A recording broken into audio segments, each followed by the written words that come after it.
Halo, perkenalkan nama saya Daniel Febrian Stanggang, NIM 1202100005 dari kelas RA.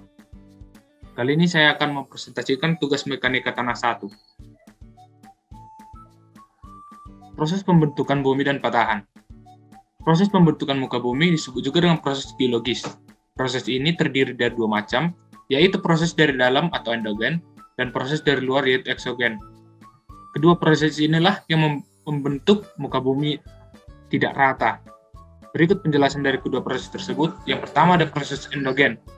Proses pembentukan muka bumi dari dalam disebut juga dengan proses endogen. Proses ini disebabkan adanya energi panas dari mantel dan kerak bumi. Energi panas yang timbul berasal dari disintegrasi radioaktif mantel bumi. Hal tersebut berakibat pada munculnya fenomena alam seperti gempa bumi, berkembangnya benua, munculnya palung samudera dan pegunungan, aktivitas vulkanik, pembentukan batuan, dan lainnya. Yang kedua ada proses eksogen. Selain proses dari dalam atau proses endogen, pembentukan muka bumi juga dipengaruhi oleh proses eksogen. Proses dari luar atau eksogen ini merupakan tenaga pembentuk muka bumi yang bersifat merombak, memperbaiki, dan membangun. Adapun proses pembentukan terjadi di lapisan litosfer. Pada lapisan litosfer akan terjadi penggerusan atau perombakan oleh tenaga eksogen, seperti pelapukan, pengikisan, dan sedimentasi. Awal mulanya sebuah gumpalan tanah akan dihancurkan dengan pelapukan, kemudian dikikis dan diangkut oleh air, gletser, atau lainnya. Setelah itu akan terjadi pengendapan atau sedimentasi, sehingga menjadi hamparan batuan dari kasar hingga halus. Selanjutnya ada patahan. Sesar atau patahan secara geologi adalah sesar sebagai bidang rekahan yang disertai oleh adanya pergeseran relatif atau displacement satu blok terhadap blok batuan lainnya. Jarak pergeseran tersebut dapat hanya beberapa milimeter hingga puluhan kilometer, sedangkan bidang besarnya mulai dari yang berukuran beberapa sentimeter hingga puluhan kilometer. Dikutip dari Billing tahun 1959.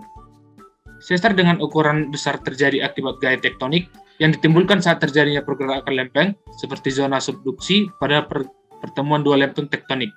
Secara umum, sesar atau patahan dapat terbentuk akibat adanya gaya pada batuan. Dapat berupa gaya yang menekan, gaya yang menarik, maupun kombinasi keduanya, sehingga batuan tidak mampu lagi menahan gaya tersebut. Daerah dengan sesar yang masih aktif bergerak merupakan daerah yang rawan akan gempa bumi. Dikarenakan sesar atau patahan berupa area, maka biasanya sesar atau patahan disebut dengan zona sesar atau bidang sesar. Selanjutnya, peta geologi. Peta geologi merupakan peta yang memberikan petunjuk tentang susunan lapisan batuan dan pada umumnya memberikan informasi tentang informasi apa saja yang ada pada daerah yang dipetakan. Peta geologi sangat identik dengan peta topografi, tapi peta geologi memiliki simbol-simbol yang lebih banyak.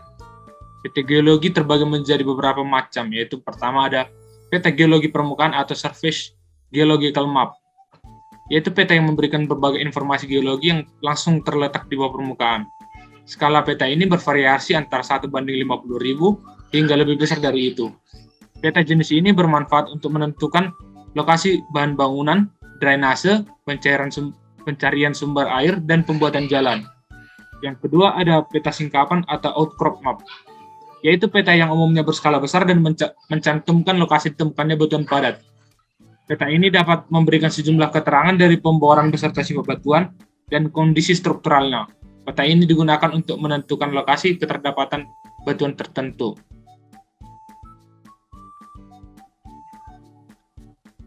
Yang ketiga ada peta ikhtisar geologis, yaitu peta yang memberikan informasi langsung terhadap formasi-formasi yang tersingkap maupun ekstrapolasi terhadap beberapa formasi yang masih tertutup oleh lapisan endapan Holosen.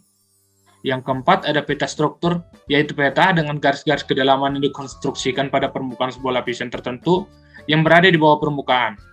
Yang kelima ada peta isopatch, yaitu peta yang menggambarkan garis-garis yang menghubungkan titik-titik suatu formasi atau lapisan dengan ketebalan yang sama.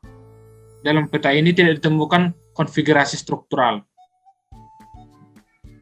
Yang keenam, ada peta fotogeologi, yaitu peta yang dibuat berdasarkan interpretasi foto udara. Peta ini harus selalu disesuaikan dengan keadaan yang sebenarnya di lapangan. Yang ketujuh ada peta hidrogeologi, yaitu peta yang menunjukkan kondisi air tanah pada daerah yang dipetakan. Pada peta ini dapat diketahui lapisan kedap air atau lapisan tidak kedap airnya. Selanjutnya, peran peta geologi dalam bidang konstruksi. Peta geologi dalam pembangunan nasional memiliki peran penting sebagai penunjang dan pendukung berbagai program perencanaan pembangunan di suatu wilayah yang meliputi tahap perencanaan, pelaksanaan, dan evaluasi.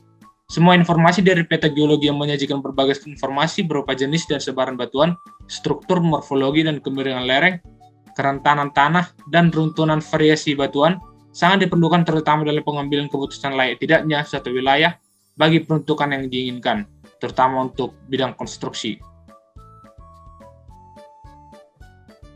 Proses terbentuknya siklus batuan. Yang pertama, pembentukan magma. Siklus batuan diawali dengan terbentuknya batuan beku yang merupakan dampak dari adanya pembekuan dan pendinginan magma dalam wujud lelehan silikat. Selanjutnya, lelehan silikat ini mengalami proses pengkristalan melalui erupsi gunung berapi. Yang kedua, pelapukan batuan beku. Batuan beku yang berasal dari gunung berapi selanjutnya akan tersingkap ke permukaan bumi dan bersentuhan dengan hidrosfer atau atmosfer. Hal ini mengakibatkan batuan beku mengalami pelapukan sehingga menjadi hancur. Yang ketiga ada pergerakan batuan. Batuan beku yang sudah hancur kemudian akan beralih karena aliran air ataupun angin. Pergerakan ini akan berlangsung secara terus-menerus. Yang keempat, sedimentasi. Hasil peralihan batuan beku yang telah bercerai-berai kemudian akan mengendap di lokasi-lokasi tertentu sampai menumpuk dan mengeras kembali. Proses ini akan menghasilkan batuan sedimen sehingga disebut dengan sedimentasi. Yang kelima ada metamorfosis. Jika batuan sedimen menjalani peningkatan suhu dan tekanan akibat pengendapan, maka terjadi transformasi pada bentukan batuan tersebut. Yang keenam, pencairan magma kembali. Batuan metamorf yang tercipta akan mengalami kenaikan suhu dan tekanan sehingga akan kembali meleleh. Kemudian batuan tersebut akan berubah menjadi magma.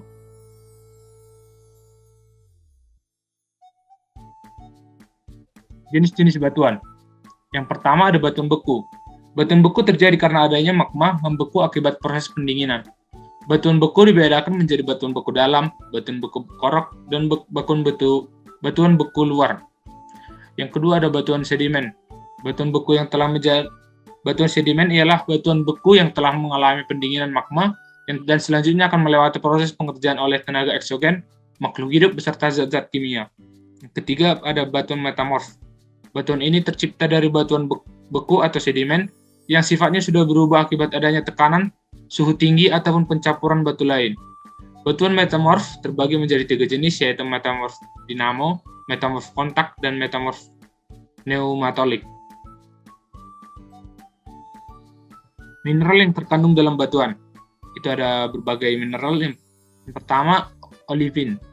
Olivin adalah kelompok mineral silikat yang tersusun dari unsur besi atau Fe dan magnesium Mg. Mineral olivin memiliki warna hijau dengan kilap gelas dan terbentuk pada lingkungan temperatur yang tinggi. Mineral ini pada umumnya dijumpai pada basal dan ultrabasa. Batuan yang seluruh mineral pembentuknya adalah dunit. Kedua, amphibol.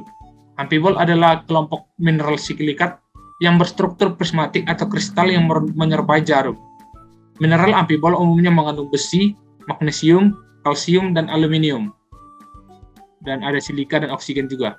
Mineral ini berwarna hijau kehitaman dan banyak dijumpai pada batuan beku dan batuan metamorf. 3 ada biotit. Biotit merupakan mineral mika berbentuk pipih dengan kristal berlembar. Mineral mika memiliki kekerasan yang lunak dan bisa digores dengan buku. Yang keempat ada plagioscale feldspar. Mineral plagioclase adalah anggota dari kelompok mineral feldspar. Mineral ini mengandung unsur kalsium atau natrium. Kristal feldspar berstruktur prismatik, umumnya berwarna putih hingga abu-abu dengan kilap gelas. Yang kelima adalah potasium feldspar atau ortoklase. Potasium feldspar adalah anggota mineral feldspar yaitu bertipe silikat, mengandung unsur kalium dan berbentuk kristalnya prismatik, yang umumnya berwarna merah daging hingga putih. Yang keenam ada mika. Mika adalah kelompok mineral silikat dengan komposisi bervariasi dari potasium, magnesium, iron, aluminium, silikon, dan air. Yang ketujuh ada quartz. Quartz adalah satu dari mineral yang umum banyak dijumpai pada kerak bumi. Mineral ini tersusun atas silika dan oksida, memiliki warna putih, kilap kaca, dan belahan tidak teratur. Yang ke-8, kalsit. Kalsit tersusun atas kalsium karbonat dan umumnya berwarna putih transparan dan mudah digores dengan pisau. Organisme laut seperti terumbu karang kebanyakan terbuat dari kalsit atau mineral yang berkaitan dengan limestone atau batu gamping. Selanjutnya ada proses terjadinya pelapukan batuan. Pelapukan batuan adalah peristiwa di mana massa batuan itu hancur, baik secara fisika, kimia maupun secara biologi. Proses pelapukan batuan bisa berlangsung dalam waktu yang lama. Hal ini dipengaruhi oleh beberapa faktor, diantaranya cuaca, suhu, tekanan yang ada di dalam batuan tersebut. Terdapat 3 jenis proses pelapukan batuan, yaitu pertama pelapukan fisik. Pelapukan batuan yang terjadi karena lepas dan hancurnya batuan material di mana tidak mengubah struktur kimiawi dari batuan itu. Proses ini berlangsung dengan penghancuran bongkahan batuan hingga menjadi partikel-partikel yang lebih kecil. Ada beberapa faktor yang mempengaruhi pelapukan fisik, yaitu perubahan iklim dan cuaca yang ekstrim. Dalam pelapukan fisik, suhu sangat berpengaruh terhadap proses pemuaiannya jika suhu panas dan mengalami penyusutan volume apabila suhu menjadi dingin. Jika berlangsung dalam jangka waktu yang lama, maka batu semakin lama akan semakin terbelah dan pecah menjadi partikel yang lebih kecil. Yang kedua, ada pelapukan kimiawi. Pelapukan kimiawi ialah pelapukan yang prosesnya terjadi akibat perubahan susunan kimiawi di dalam unsur batuan tersebut. Dalam kondisi tertentu, hujan asam juga sangat berpengaruh dalam pelapukan batuan. Hal ini disebabkan adanya kondensasi, metana, dan sulfur yang menciptakan efek korosif pada batuan. Yang ketiga, pelapukan biologi. Pelapukan batuan yang disebabkan oleh aktivitas makhluk hidup dan faktor alami. Proses ini berlangsung secara terus-menerus ketika partikel tanah mulai terbentuk. Pelapukan biologis adalah penyempurna atau menjadikan butiran tanah menjadi benar-benar sesuai dengan sifat tanah. Selanjutnya, jenis tanah pelapukan batuan. Yang pertama ada tanah aluvial. Tanah aluvial merupakan jenis tanah yang terjadi karena endapan lumpur biasanya yang terbawa karena aliran sungai. Tanah ini biasanya ditemukan di bagian hilir karena dibawa dari di hulu. Tanah ini biasanya berwarna coklat hingga kelabu. Yang kedua ada tanah andosol. Tanah andosol merupakan salah satu jenis tanah vulkanik di mana terbentuk karena adanya proses vulkanisme pada gunung berapi. Tanah ini sangat subur dan baik untuk tanaman. Yang ketiga tanah entisol. Tanah entisol merupakan saudara dari tanah andosol, namun biasanya merupakan pelapukan dari material yang dikeluarkan oleh letusan gunung berapi seperti debu, pasir lahar, dan lapilli. Yang keempat ada tanah grumusol. Tanah grumusol terbentuk dari pelapukan batuan kapur dan tufa vulkanik. Kandungan organik di dalamnya rendah karena dari batuan kapur, jadi dapat disimpulkan tanah yang tidak subur dan tidak cocok untuk ditanami tanaman. Yang kelima ada tanah humus. Tanah humus merupakan tanah yang terbentuk dari pelapukan tumbuh-tumbuhan, mengandung banyak unsur hara dan mineral dan sangat subur, dan cocok biasa digunakan untuk tanaman dan bidang pertanian. Yang keenam ada tanah inseptisol. Inseptisol terbentuk dari batuan sedimen atau metamorf dengan warna agak kecoklatan dan kehitaman serta campuran yang agak keabu-abuan. Tanah ini juga dapat menopang pembentukan hutan yang asri. Yang selanjutnya yang ketujuh ada tanah laterit. Tanah laterit memiliki warna merah bata karena mengandung banyak zat besi dan aluminium. Di Indonesia sendiri, tanah ini sepertinya cukup familiar di berbagai daerah, terutama di daerah desa dan perkampungan. Yang ke-8 ada tanah latosol. Jenis tanah ini juga salah satu yang terdapat di Indonesia. Tanah ini terbentuk dari pelapukan batuan sedimen dan metamorf. Yang ke-9 ada tanah litosol. Tanah litosol merupakan tanah yang baru mengalami perkembangan dan merupakan tanah yang masih muda, terbentuk dari adanya perubahan iklim, topografi, dan adanya vulkanisme. Yang 10 tanah kapur. Seperti dengan namanya, tanah kapur berasal dari batuan kapur yang mengalami pelapukan. Sekianlah penjelasan tentang tugas mekanika tanah 1 dari saya. Jika ada tutur kata yang salah, saya mohon maaf. Sekian dan terima kasih.